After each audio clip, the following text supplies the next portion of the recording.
le master d'histoire, eh bien, nous permet de reconstituer de manière raisonnée le passé. L'étudiant se doit de choisir un thème qui l'intéresse. Et encore une fois, j'insiste bien, c'est l'étudiant qui choisit le thème.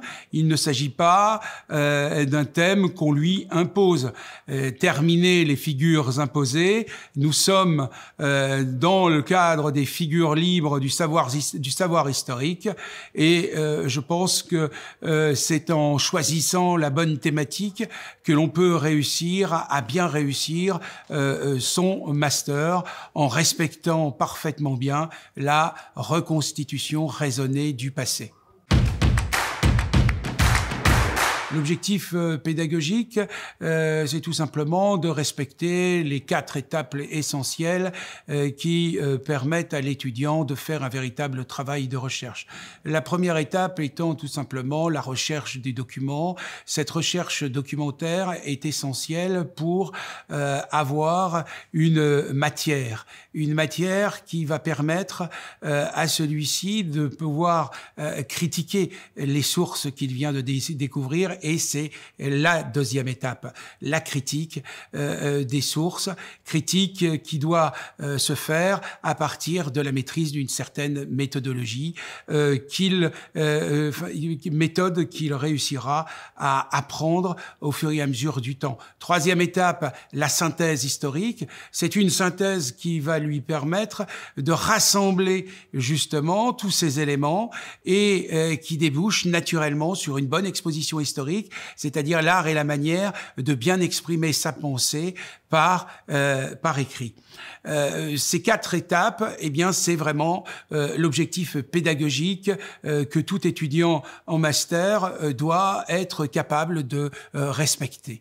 L'objectif académique, eh bien, c'est tout simple, c'est de bien réussir son master et essayer d'obtenir au moins la mention bien, ce qui lui permettra par la suite de rebondir dans un autre cadre et pourquoi pas faire, j'allais dire, une thèse. Le troisième objectif personnel, eh bien, ce travail expérimental, eh bien, va lui permettre de savoir s'il doit continuer dans le cadre d'une thèse ou s'il doit tout simplement essayer de faire un concours de la fonction publique, un concours de l'enseignement, pourquoi pas devenir professeur suppléant et voire même de changer de voie en passant par les ressources humaines et pourquoi pas à l'ICES. Terminer les cours que les étudiants ont dû suivre au cours de ces 3 dernières années. Il s'agit maintenant de séminaires. L'étudiant doit participer autour d'un thème qui est choisi par un professeur et il s'agit d'échanger, de discuter et aussi d'assister à différents types de conférences. Alors, ces séminaires se passe à 2 endroits différents. Les séminaires, le premier séminaire se passe donc à Poitiers. Deuxième chose, pour les séminaires qui sont suivis à l'ICES, on a choisi un angle particulier. On travaille en permanence toutes les nouvelles questions qui sont proposées au CAFEP et on fait ça dans le cadre donc d'un séminaire. Voilà. Ça signifie que les étudiants sont initiés à la recherche en permanence. On les sollicite en leur demandant de faire des exposés.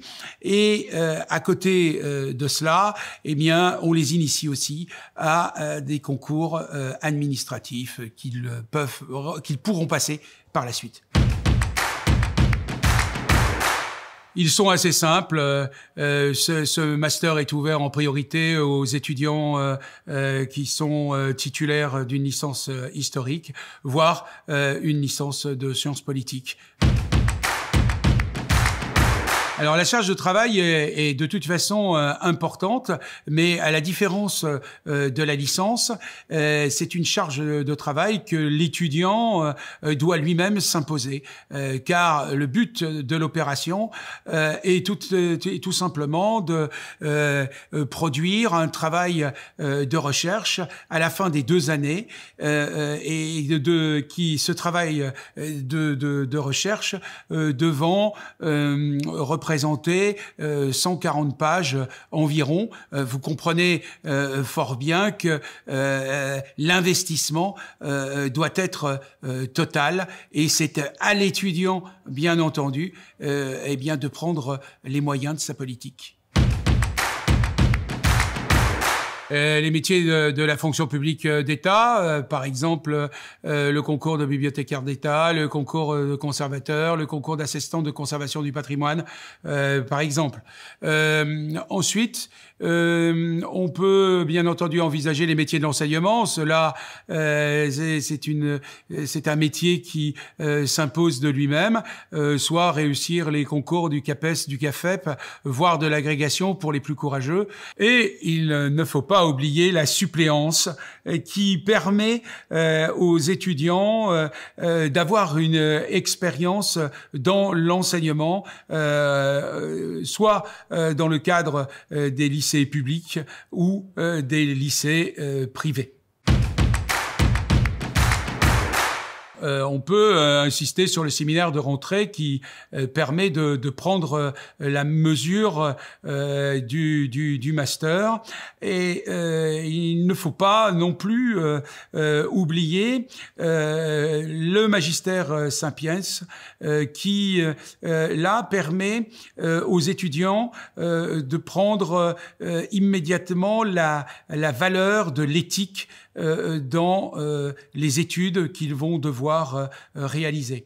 Pour les historiens, il y a, ne l'oublions pas, une bibliothèque de plus de 130 000 ouvrages et aussi des moyens numériques exceptionnels, ce qui leur permet d'envisager de faire des thèses pour le moins solides, parce qu'ils disposent là de moyens que très peu d'universités ont jusqu'à maintenant.